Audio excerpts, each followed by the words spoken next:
Iran America जंग ज़मीन से निकलकर खलाओं में चली गई। रशिया और चाइना के सैटेलाइट्स ईरान की मदद को आ गए। ये सैटेलाइट्स किस तरह ईरान की मदद कर रहे हैं, आमिर रज़ा से बात करते हैं। आमिर भाई, मैंने बता तो दिया अपने नाज़रीन को कि अब ये जंग जो है वो ज़मीन से निकलकर खलाओं में चली गई है। कैसे चली गई, सैटेलाइट्स कैसे मदद को आ गए, ये हमारे नाज़रीन को बताइए। अच्छा, ये मदद को आएंगे या नहीं आएंगे, हम तो सैटेलाइट तक नहीं जाएंगे, लेकिन सैटेलाइट तक जो जा सकते हैं उन्होंने जाकर ये बताया कि भाई ईरान इस वक्त तनहा नहीं है। चीन और रशिया जो है वो अमेरिका के ख़िलाफ़ उसके सैटेलाइट्स जो हैं काम कर रहे हैं। एक मशीर हैं दिफा के अमेरिकन, उन्होंने एक इंटरव्यू दिया है, डगलस ग्रोर नाम है, तस्वीर में साथ लगा लीजिएगा। डगलस ग्रोर ने ये बात कही है, उन्होंने कहा कि ईरान जो कार्रवाइयाँ कर रहा है वो इंतहाई इंटेलिजेंस बेस्ड कार्रवाइयाँ हैं, यानी वो ताक कर ऐसी जगहों पर निशाने लगा रहा है जो CIA हेडकोार्टर्स थे, वो चाहे रियाज में है, चाहे दुबई में है, चाहे इसराइल में है। वो उसकी निशानदहियाँ ऐसी हैं जो कि ईरान की इंटेलिजेंस के बस की बात नहीं है। तो इसका मतलब ये है कि चीन और रूस बैक एंड पे अपने सैटेलाइट्स के ज़रिए ईरान को तमाम निशानदहियाँ कर रहे हैं, जिससे अमेरिकी फौजी जो है मालूमात दे रहे हैं और ये भी बता रहे हैं कि कहाँ कहाँ क्या हो रहा है। और ये मालूमात की बेस पर जो हैं ड्रोन्स और मिसाइल जो हैं भेजे जा रहे हैं। और ये बड़ी अजीब सी बात लगती है, लेकिन अमेरिका के इंटरसेप्टर्स आहिस्ता आहिस्ता नाकाम होते चले जा रहे हैं। यानी इस वक्त उसके 7 के करीब तो 5 ममालिक में रडार उसके तबाह हो चुके हैं।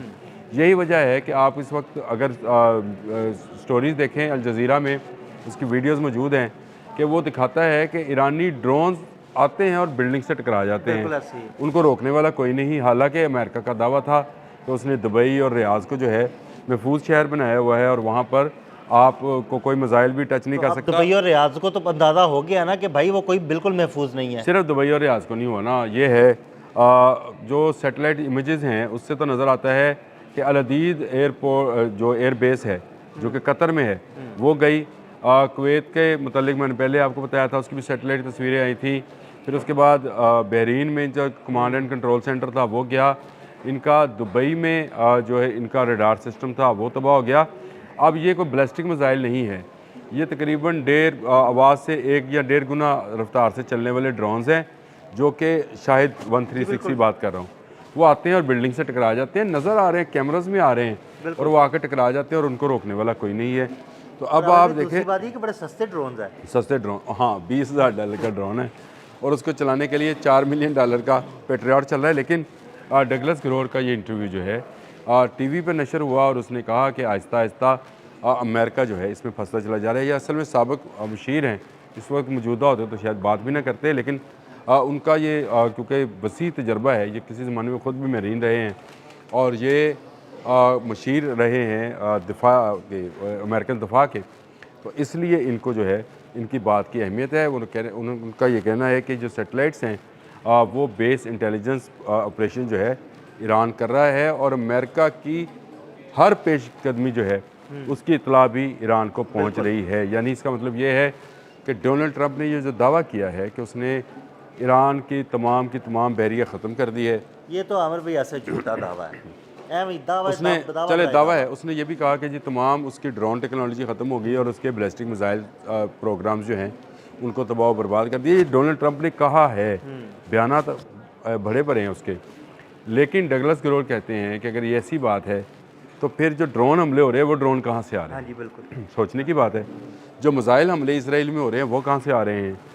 जो बहरीन, कतर और कुवैत में और इराक़ में जो मिसाइल गिर रहे हैं वो कहाँ से आ रहे हैं? अगर सब आपने सिस्टम उसका तबाह करके रख दिया तो ये वो बात है जिसको लेकर इस वक्त अमेरिकी मीडिया के अंदर बहुत ज़्यादा शोर गोगा मचाया जा रहा है।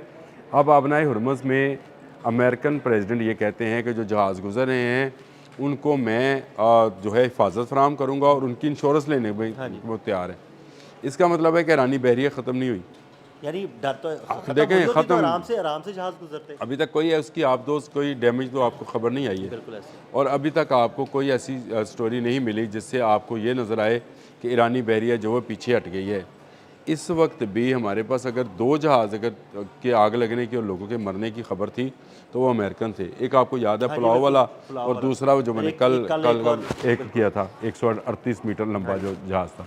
तो इसका मतलब यह है कि ईरानी बहरिया वेरी मच इन जो है उसको कहा जाए आबना हुरमज़ और खलीज फारस में उनका इस वक्त राज है। और अमेरिका अभी तक ना आबना हुरमज़ में ईरानी बॉर्डर के अंदर गया है और ना वो खलीज फारस में उसके अंदर गया है। अगर ईरानी बहरिया ख़त्म हुई होती तो उसका बहरी बेड़ा आगे की तरफ बढ़ा था। हाँ, लाज़मी बात है, वो इससे उससे डर रहा है तो वो पीछे बैठा है ना। और आगे आने वाले जितने जहाज़ हैं जो कि तेल बरदार जहाज़ हैं वो जो हैं वो जा नहीं रहे हैं। देखिए, आज मैं अभी एक स्टोरी पढ़ रहा था तो उसमें रॉयटर्स की स्टोरी है। उसके अंदर ये था कि आहिस्ता आहिस्ता अमेरिका में तेल की कीमतें बढ़ेंगी जी बिल्कुल। और जो प्रेशर है वो डोनाल्ड ट्रंप पर आता चला जाएगा, जिसका जिक्र आपने अभी किया कि 20,000 का ड्रोन गिराने के लिए 4 मिलियन का पेट्रियट चलाया जा रहा है। तो इससे तो इनकी जो पेट्रियट बैटरीज़ हैं उन पर भी दबाव बढ़ रहा है और यही दबाव का नतीजा है कि कुवैत में जो पेट्रियट चल गए हाँ जी। और 3 जहाज़ गिरा दिए।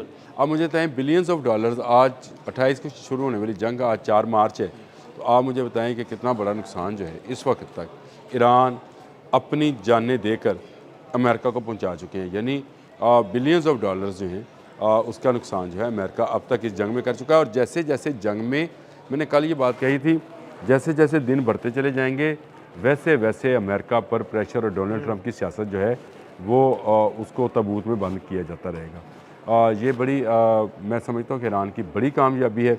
और ये अगर रूस और चीन जो है वो उसके सैटेलाइट्स जो हैं काम कर रहे हैं, जो कि डगलस ग्रोवर का दावा है, और वो दावा अपने तौर पर नहीं कर रहे, अपनी इन्फॉर्मेशन के बेस पर कर रहे हैं। और दूसरा अपने तजर्बे के बेस पर सोचने की बात है कि कैसे पता है कि फ़लाँ बिल्डिंग के 10वें माले के ऊपर जो है CIA का ऑफिस है। और उस बिल्डिंग में उसी मंजिल को जो है ना निशाना बनाया गया। ताक ताक कर जहाँ जहाँ जिस होटल को निशाना बनाया गया है, दिलचस्प बात यह है वो तमाम के तमाम होटल्स भी अमेरिकन ओन्ड हैं और अमेरिका उसको चलाता था और अमेरिका के लोग ही वहाँ पे ठहरते थे। वो सारे वही हैं जो पूरे मिडल ईस्ट के अंदर जासूसी का निज़ाम था, जो जासूसी का नेटवर्क था वो चला रहे थे, मुसाद के लिए काम कर रहे थे।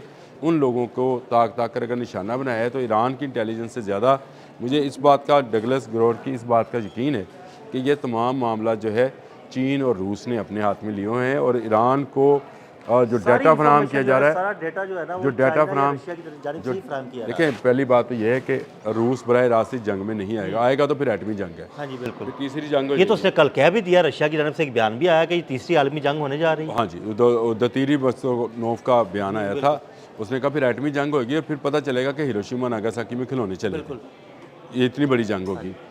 आगे यूक्रेन और रशिया की वॉर है तो अमेरिका उसमें बराह रास्त अभी तक नहीं आया। इसकी बड़ी वजह वही एटमी हथियार ही हैं। और अब भी जो देखें, अगर चीन और रशिया बराह रास्त नहीं आए, हम भी ये बात कह रहे थे, बोल रहे थे कि ये दोनों मुल्क अगर इत्तेहादी हैं, 90% तेल जो बीजिंग ले रहा है तेहरान से उसका कुछ तो बदल दे, तो इसका मतलब ये है कि ये सैटेलाइट्स जो हैं ये पूरी मालूमात फराहम कर रहे हैं।